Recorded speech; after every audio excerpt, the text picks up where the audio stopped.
Fala galera, no vídeo de hoje nós vamos falar sobre investimentos alternativos, só que especificamente em ETFs americanos, porque os ETFs americanos são um mundo muito grande e lá dentro você tem todo tipo de investimento possível. Então nós filtramos aqueles que seguem algum índice ou setores muito específicos, são setores ainda pequenos, mas que têm um potencial de crescimento muito grande, que nós já conseguimos perceber uma demanda crescente, e vocês vão entender o porquê quando vocês assistirem os 5 que eu escolhi. E se você se interessa pelo assunto, que eu acho que é bem provável que você clicou nesse vídeo, nós fizemos aqui 3 vídeos na sequência sobre ETFs, inclusive vou deixar o link aqui dos outros 2, que nós mostramos algumas ferramentas para te ajudar na escolha, porque de verdade é muito difícil você escolher montar sua carteira para quem está começando, é um mundo muito grande de ETFs. E também nós fizemos um vídeo com os 5 principais que nós achamos os mais indicados para quem está começando. São ETFs, no vídeo eu explico a lógica, por que eu coloquei os 5 na carteira, mas é óbvio que não é nenhuma indicação para você comprar, é apenas uma linha de raciocínio para você seguir. E se você discordar, o que eu acho muito importante que você discorde, não concordo com tudo que eu estou falando, vale a pena você usar esse vídeo como um norte, porque a partir dele você começa já a fazer sua própria análise crítica e começa a ver o que é bom ou ruim para você, porque você já tem um ponto de partida. Mas esse não é o foco aqui nesse vídeo. Nesse vídeo nós vamos falar sobre os ETFs alternativos e, sem muita enrolação, vamos partir aqui para os nossos 5 ETFs. Mas antes, pessoal, deixa aqui aquele like, se inscreve no nosso canal e após a vinheta eu vou mostrar para vocês aqui os 5 ETFs que eu escolhi para você. E o nosso primeiro ETF, ele é do universo dos games. Esse ETF aqui que está na tela, o Hero, ele segue um índice conhecido como Índice Nerd, que está ali olhando várias empresas completamente imersas nesse mundo dos games.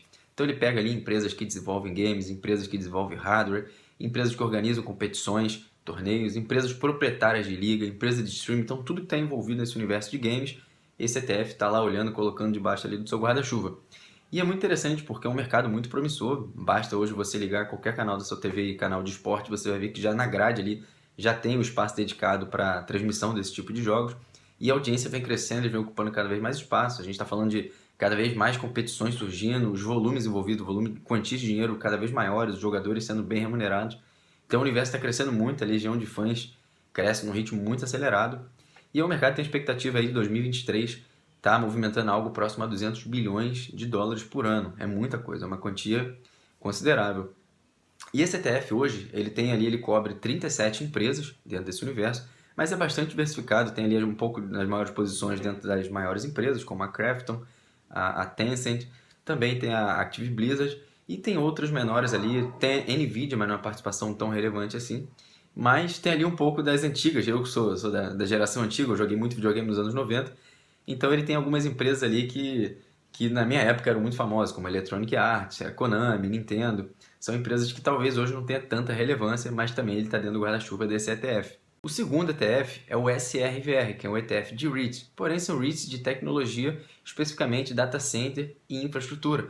Então eu acredito pra caramba nesse setor, porque a gente está falando de setores que trabalham com armazenamento dos dados, das informações, e também acesso às informações e conectividade entre pessoas, o que tem sido cada vez mais relevante. Nesse mundo acelerado que a gente está vivendo, as pessoas querem cada vez mais informações, cada vez mais velocidade, e esses setores eles têm tudo a ver com essa demanda. Se você for parar a pensar tudo que a gente faz no nosso dia a dia, hoje, simplesmente essa informação que eu estou gravando aqui para vocês, esse vídeo, ele vai estar armazenado em algum local.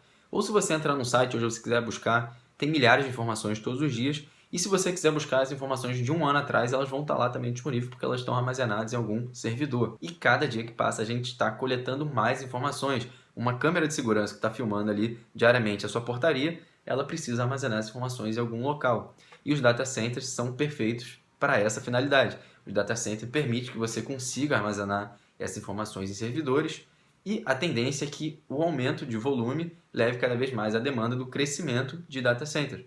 Também não adianta de nada você ter essa informação armazenada se você não tivesse como se conectar a essas informações.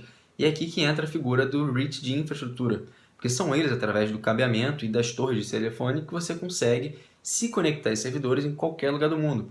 Por exemplo, se você estiver agora no seu celular quisesse acessar um vídeo no YouTube, como esse aqui que você está vendo, se você estivesse lá no seu 4G, você ia se conectar a alguma torre, uma antena que estivesse próxima a você, e através dela você ia acessar um servidor do YouTube, que pode estar em qualquer lugar do mundo, e acessar essa informação em tempo real.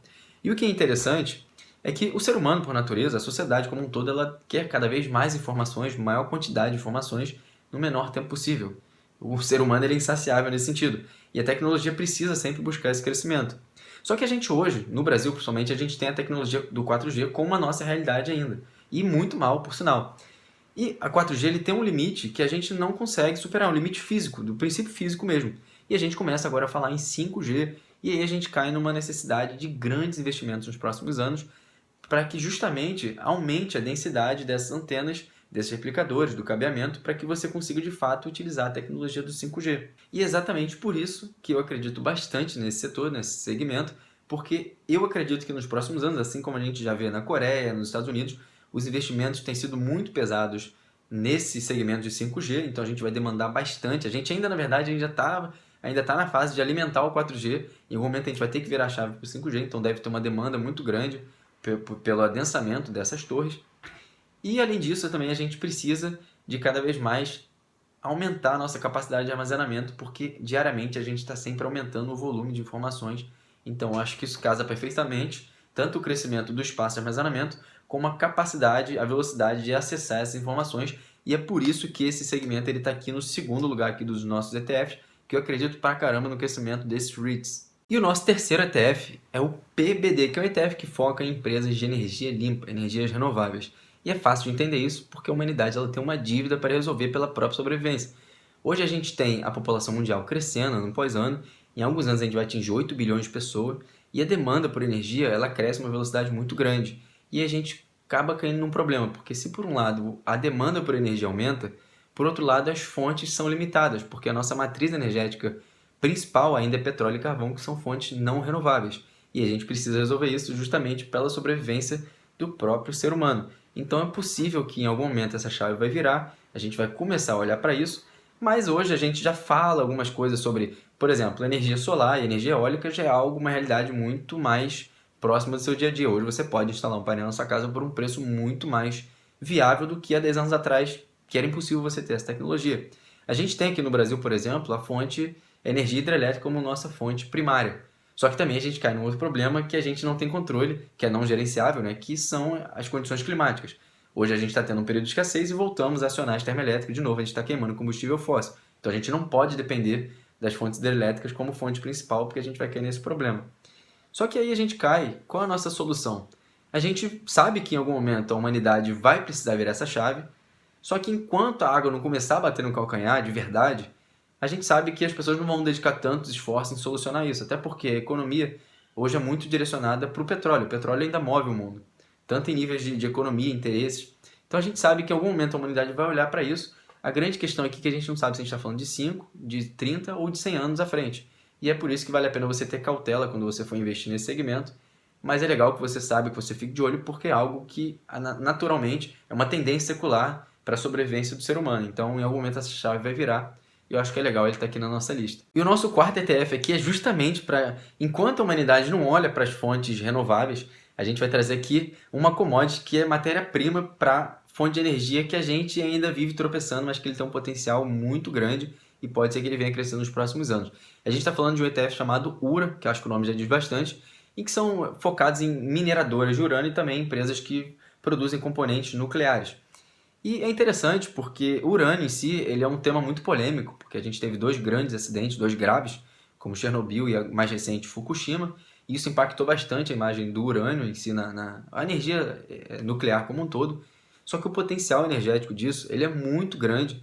A capacidade de gerar energia em relação ao petróleo é muito, muito superior. Se o petróleo ele é mais eficiente do que uma hidrelétrica, por exemplo, a energia nuclear é muito mais eficiente do que o petróleo. Então a gente está falando de uma capacidade aqui que pode ser que ela venha a ter grande representatividade conforme a demanda seja cada vez mais crescente e os recursos de combustíveis fósseis comecem a ficar mais escassos ou ficarem mais caros para serem extraídos. Então aqui eu acho que é um ETF muito interessante, ainda é uma tecnologia, uma área que a gente ainda está começando a estudar, assim como o urânio hoje tem o histórico de acidente. Lá no passado, quando a gente começou a explorar as fontes de petróleo, gasolina, querosene, a gente também teve bastante acidente, não nessa proporção, mas é algo que naturalmente o ser humano vai aprendendo com o tempo. Os acidentes eles sempre trazem ganhos, melhoria de qualidade.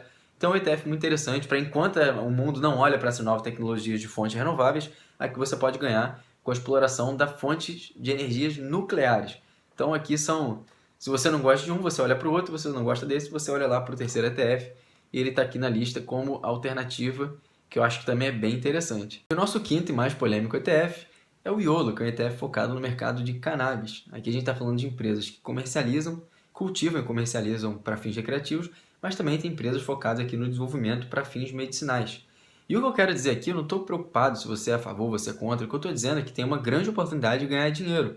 Aqui a gente está colocando um tabu em xeque, mas, cara, tem um lado medicinal, tem pessoas que têm dores de verdade, tem pessoas que têm um problema. Então as pessoas acabam discutindo se as suas crenças pessoais são mais importantes do que o problema dos outros. Então eu acho que o bom senso vai reinar em algum momento e as pessoas vão liberar principalmente para fins medicinais, porque tem pessoas com problemas reais. E o interessante é que aqui a gente tem um mercado consumidor muito grande, tanto para fins recreativos quanto para fins medicinais. E aqui pouco importa o que as pessoas vão fazer da sua vida, o que eu estou dizendo é que existe uma chance de ganhar dinheiro, existe um potencial de crescimento. E o interessante é que esse ETF, ele tem a maior participação da sua carteira, ele 50%, né, tá 50% no Canadá, 50% nos Estados Unidos, são os dois países que estão à frente dessa discussão. Os Estados Unidos é até um pouco mais recente, né, o Canadá já está mais avançado. Mas o que eu achei curioso é que um REIT tem a maior posição desse ETF. É um REIT chamado IIPR, é um REIT que ele tem propriedades focadas no cultivo da cannabis.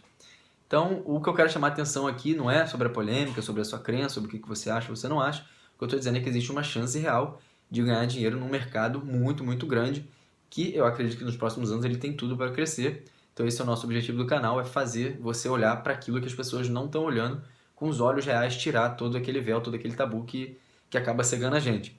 Então é isso, galera. Aqui eu passei os 5 ETFs alternativos que eu acredito que tem um potencial bem interessante, vale a pena você olhar.